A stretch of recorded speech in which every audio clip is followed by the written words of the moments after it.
வாசி யோகம் என்றால் என்ன என்ற கேள்விக்கு இந்த பதிவில் பதிலை பார்க்கலாம். வாசி யோகம் என்பது அதுவும் ஒரு விதமான மூச்சு பயிற்சி தான். எப்படி சூரியகலை சந்திரகலை வழியாக நாம் சுவாசிக்கிறோமோ அதேபோல் இரண்டும் இல்லாமல் இரண்டும் ஒன்று போல நடுவழியில், அதாவது முதுகுத்தண்டின் வழியாக நாம் சுவாசம் செய்யும் பொழுது அதை வாசி யோகம் என்று சொல்கிறார்கள். இந்த வாசி யோகத்தை பலரும் பலவிதமாக சொல்கிறார்கள். மூச்சை கவனி, பேச்சை குறை என்று கூறுகிறார்கள்.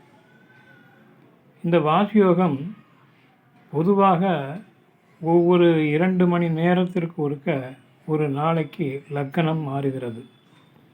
அதே போல் நம்முடைய மூச்சும் 2 மணி நேரத்திற்கு ஒரு முறை இடகலை பிங்களை என்று மாறி மாறி தானாகவே சுவாசம் செய்கிறோம். இப்படி செய்வதால் தான் நம்முடைய உடம்பு 98.5 டிகிரி என்ற அளவில் உஷ்ணத்தை பராமரித்து கொண்டு நமக்கும் அதிகமான குளிர்ச்சியாலும் பாதிக்கப்படாமல், உஷ்ணத்தினாலும் பாதிக்கப்படாமல் நம்முடைய உடம்பு அதை மேனேஜ் செய்து கொண்டு இருக்கிறது. இதை சரியாக நாம் முறையாக தினந்தோறும் பயிற்சி செய்வோமே ஆனால் ஒரு நல்ல முழு ஆரோக்கியத்துடன் நாம் வாழ முடியும். வாழ்நாள் வரை எந்த நோய் நொடி இல்லாமலும் வாழ முடியும். இதைத்தான் வாசி யோகம் என்கிறார்கள். வாசி வாசி வாசி என்று சொல்வதை அப்படியே மாற்றி உச்சரித்து பாருங்கள். சிவா சிவா சிவா என்று வரும்.